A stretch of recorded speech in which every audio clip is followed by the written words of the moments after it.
જય શ્રી કૃષ્ણ। આજે આપણે ઋષિ પંચમીના વ્રત વિશે થોડી જાણકારી લઈએ।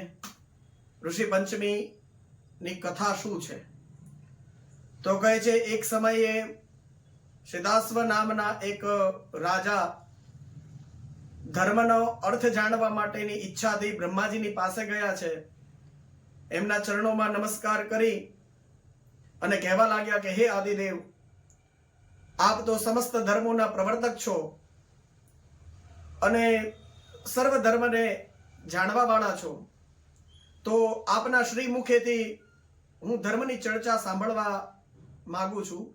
મારી ઈચ્છા છે કે મને આપ ધર્મની ચર્ચા કરો, જેનાથી મને મારા મનને આત્મિક શાંતિ મળે અને ભગવાનના ચરણ કમલમાં મારી પ્રીતિ વધે। તો એવું કોઈ વ્રત છે જેને સાંભળવાથી આત્મિક શાંતિ અને ભગવાનના ચરણ કમલમાં પ્રેમ વધે? તો એવા કોઈ વ્રતની બાબતે આપ મને જણાવો। તો એવા સમયે બ્રહ્માજી પ્રસન્ન થયા છે અને શ્રેષ્ઠ વ્રત રાજાને બ્રહ્માજીએ કઈ બતાવ્યું છે। રાજાના વચન સાંભળીને બ્રહ્માજીએ કીધું, હે રાજા, તમારો પ્રશ્ન બહુ જ ઉત્તમ છે। સમસ્ત પાપોને નષ્ટ કરવા વાળું સર્વોત્તમ વ્રત જેની બાબતમાં હું આપને બતાવું છું, આ વ્રત ઋષિ પંચમીના નામથી પ્રખ્યાત છે। આ વ્રત કરવા વાળા જીવાત્માઓ સમસ્ત પાપમાંથી સહજ રીતે જ મુક્ત થઈ જતા હોય છે। આ વ્રતની પણ એક કથા છે।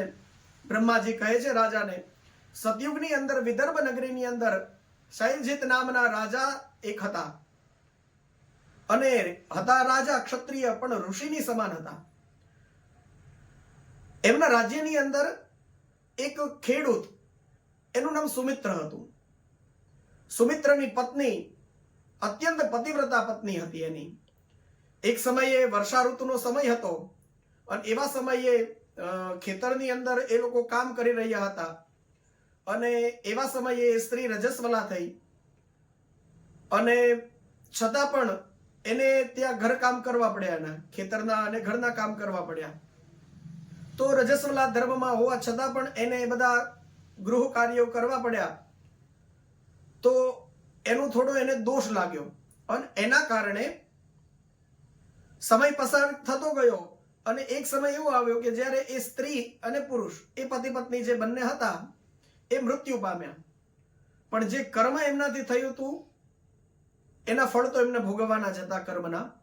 તો એના કારણે એ જે સુમિત્ર હતો, જે રજસ્વલા સ્ત્રીના સંપર્કમાં આવેલો હતો, તો એના કારણે એ પાપના કારણે બીજા જન્મમાં એને બળદનો અવતાર મળ્યો અને જે સ્ત્રી હતી, જે ઋતુદોષના કારણે દોષમાં પડેલી હતી, તો એના કારણે બીજા જન્મમાં એ એક કૂતરીની યોનિની અંદર અને શ્વાનની યોનિની અંદર જન્મ મળ્યો છે અને એવી રીતે પોતાનું જીવન પસાર કરવા લાગ્યા છે પશુ યોનિની અંદર। તો કૂતરી અને બળદના રૂપની અંદર એ જ નગરની અંદર અને એના જ સંતાન, એનો એક દીકરો હતો સુમિત્રનો, જેનું નામ હતું સુચિત્ર, એને ત્યાં રહેવા લાગ્યા। સુચિત્ર પણ ધર્માત્મા હતો અને એને ત્યાં આવતા અતિથિઓનો એ સત્કાર પણ બહુ સારી રીતે કરતો, ધાર્મિક હતો અને એની પત્ની પણ ધાર્મિક હતી। તો કહે છે, એક દિવસ એના પિતાના શ્રાદ્ધના દિવસે પોતાના ઘરે બ્રાહ્મણોને બોલાવી અને બ્રહ્મ ભોજન કરાવવા માટેના એ પ્રયત્ન કરતો હતો। વિવિધ પ્રકારના એને ભોજન બનાવ્યા છે એની પત્નીએ, સરસ। અને ત્યાર પછી એ સુચિત્રની પત્ની જે હતી એ કંઈક કામથી રસોઈની બહાર નીકળી અને એવા સમયે એક બનાવ એવો બન્યો કે એક સર્પ આવ્યો અને જે ભોજન હતું સ્વાદિષ્ટ, એ ભોજનની અંદર એ સર્પે પોતાના મોઢા દ્વારા એ ભોજનમાં પોતાનું ઝેર નાખ્યું। હવે સુચિત્રની પત્ની તો ત્યાં છે ને, એને કઈ ખબર નથી, પણ આ દ્રશ્ય જે પેલી કૂતરીના સ્વરૂપની અંદર જેનો જન્મ થયો છે, એ સુચિત્રની માતાએ જોયું કે આ ભોજન જો બ્રાહ્મણોને કરાવવામાં આવશે તો બ્રાહ્મણોનું મૃત્યુ થશે અને મારા દીકરાને પુણ્ય કરતા પણ પાપ લાગશે। કર્મ તો પુણ્યનું કરી રહ્યો છે, પણ એને પાપ લાગશે, બ્રહ્મ હત્યાનો દોષ લાગશે. એટલે એને વિચાર કર્યો કે હું તો શું કરું? તો એ જે ભોજન હતું ત્યાં એ ગઈ છે કૂતરાના સ્વરૂપે, અને એને ભોજનની પાસે પોતાનું મોઢું ત્યાં નાખ્યું. બસ એ જ સમયે એની પુત્રવધુ જે હતી એ રસોઈની અંદર આવીને એણે જોયું કે બ્રાહ્મણોને કરાવવા માટેનું જે ભોજન હતું એની અંદર તો આ કૂતરીએ મોઢું નાખ્યું છે. એટલે એણે કૂતરીને ત્યાંથી કાઢી અને સળગતું લાકડું જે હતું ને એ ફેંકીને એને માર્યું, અને ત્યાંથી મારી અને એને કાઢી મૂકવામાં આવી.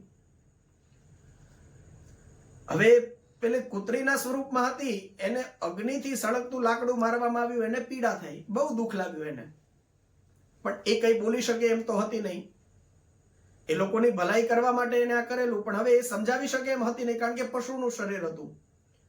દુઃખી થતી થતી એ આવી છે ત્યાં, અને પછી તો એવું થયું કે રોજ એને જમવા માટે કંઈક ને કંઈક સુચિત્રની પત્ની એટલે કે એની જે પુત્રવધુ હતી એ કૂતરું સમજીને એને ખાવા નાખતી, પણ તે દિવસે તો એને કંઈ જમવા પણ ના આપ્યો. અને પાછી એ બીજી નવી રસોઈ બનાવવા લાગી બ્રાહ્મણોને ભોજન કરાવવા માટે. પેલી બધી જે રસોઈ હતી એ ફેંકી દીધી. હવે રાતનો સમય થયો. એ વખતે જે સુમિત્ર હતો, જેને બળદનું અવતાર મળેલો છે, ખોડિયું મળેલું છે, એ પણ ઘરે આવ્યો. એટલે પૂર્વ જન્મના પતિ પત્ની બળદ છે એક, અને એક કૂતરાનું ખોડિયું મળેલું છે, એ બંને જણા સામ સામે આવીને ઉભા રહ્યા. અને આ જે કૂતરેનું શરીર મળેલું હતું એણે આવી અને બળદને કીધું કે આજે તો આવું આવું થયું, અને આ આપણી પુત્રવધુએ મને બહુ જ મારી અને મને ખાવા પણ ન આપ્યું. પોતાના દુઃખની વાત કરી. એવા જ સમયે જે બળદના શરીરમાં સુમિત્ર હતો એણે પણ કીધું કે આજે મારી સાથે પણ એવું થયું છે.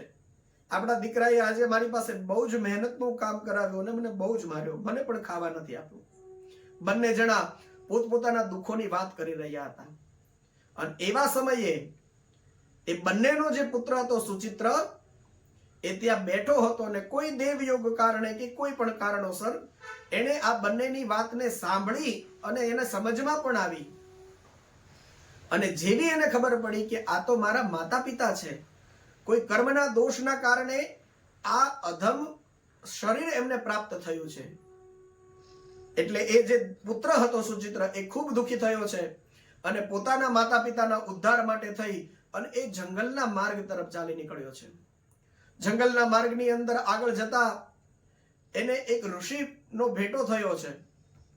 ઋષિની પાસે જઈ અને એને બધી જ વાત કરી કે આવી રીતે મારા માતા પિતા આવા અધમ શરીરને પ્રાપ્ત થયા છે અને દુઃખ ભોગવી રહ્યા છે, એમની મુક્તિ કેવી રીતે થાય એવો કોઈ માર્ગ બતાવો. અને ત્યારે એ ઋષિએ કહ્યું છે એમને કે તમે પત્ની સહિત ઋષિ પંચમીનું વ્રત ધારણ કરો. આ વ્રતના વિષયમાં સર્વ આત્મા ઋષિ દરેક પ્રકારની જાણકારી એને આપી છે. અને ત્યાર પછી તો એ સુચિત્ર પોતાની પત્ની પાસે આવ્યો છે, બધી વાત કરી છે, અને બંને પતિ પત્ની ઋષિ પંચમીનું વ્રત કરવાનું મનમાં સંકલ્પ કરે છે.